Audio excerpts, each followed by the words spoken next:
नमस्कार, मैं सचिन कुमार। आप देख रहे हैं खबर फास्ट का डिजिटल प्लेटफॉर्म। महाराष्ट्र की सियासत में एक ऐतिहासिक दिन है आज। 20 साल बाद ठाकरे बंधु उद्धव ठाकरे और राज ठाकरे एक मंच पर आए। मुंबई के वर्ली में मराठी विजय सभा का आयोजन किया गया। मराठी अस्मिता की जीत का जश्न मनाया गया। यह रैली महाराष्ट्र सरकार के 3 भाषा नीति की वापस लेने की खुशी में हो रही है, जिसे मराठी भाषा पर हिंदी थोपने का प्रयास माना गया। लेकिन सवाल यह है कि हिंदी और मराठी में पहले कौन आया और महाराष्ट्र की राजनीति में इसका क्या असर पड़ेगा। आइए इस मुद्दे को समझते हैं। 5 जुलाई 2025 को वर्ली के NSCI डोम में आयोजित यह विजय रैली महाराष्ट्र की राजनीति में एक नया मोड़ है। शिवसेना UBT के प्रमुख उद्धव ठाकरे और महाराष्ट्र नवनिर्माण सेना के अध्यक्ष राज ठाकरे ने 2005 के बाद पहली बार मंच साझा किया।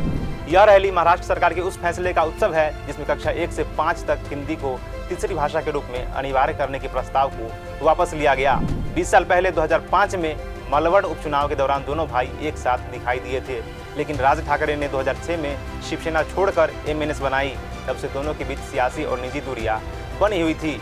मराठी अस्मिता और हिंदी थोपने के मुद्दों को इन्हें फिर एकजुट किया। इस रैली को आवाज मराठाचा नाम दिया गया, जो मराठी भाषा और पहचान की रक्षा का प्रतीक है। हिंदी और मराठी की उत्पत्ति का सवाल पुराना है। मराठी एक इंडो आर्यन भाषा का इतिहास 8वीं शताब्दी तक जाता है।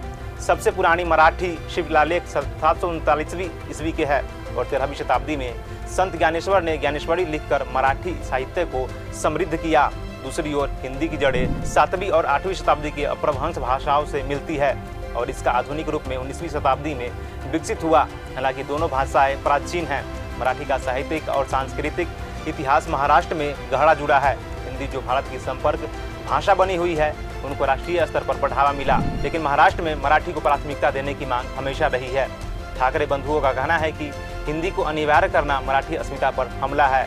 महाराष्ट्र सरकार ने 16 अप्रैल 2025 को एक आदेश जारी किया था, जिसमें कक्षा 1 से 5 तक हिंदी को तीसरी भाषा के रूप में अनिवार्य करने की बात कही गई थी। इस फैसले का शिवसेना UBT, MNS और अन्य संगठनों ने विरोध किया। 29 जून को सरकार ने इस नीति को वापस ले लिया, जिसे ठाकरे बंधुओं ने मराठी एकता की जीत बताया। हालांकि इस मुद्दे पर विवाद अभी हुआ और MNS कार्यकर्ताओं पर गैर मराठी भाषियों के खिलाफ हिंसा करने के आरोप लगे। शिवसेना UBT के नेता राजन विचारे के सामने 2 लोगों को माफी मांगने के लिए मजबूर किया गया। इसने सवाल उठाया कि क्या यह रैली मराठी अस्मिता का रक्षा है या सियासी मंच। BJP नेता नारायण राणे ने इसे BMC चुनाव से पहले सियासी चाल बताया। उद्धव ठाकरे और राज ठाकरे की यह रैली मराठी अस्मिता के लिए एक नया अध्याय हो सकती है, लेकिन क्या यह एकता सिर्फ भाषा तक सीमित रहेगी या BMC और आगामी चुनाव में नया सियासी गठबंधन बनेगा? यह सवाल महाराष्ट्र की जनता के मन में है। हमारे साथ बने रहे इस ऐतिहासिक घटना की हर अपडेट के लिए। धन्यवाद।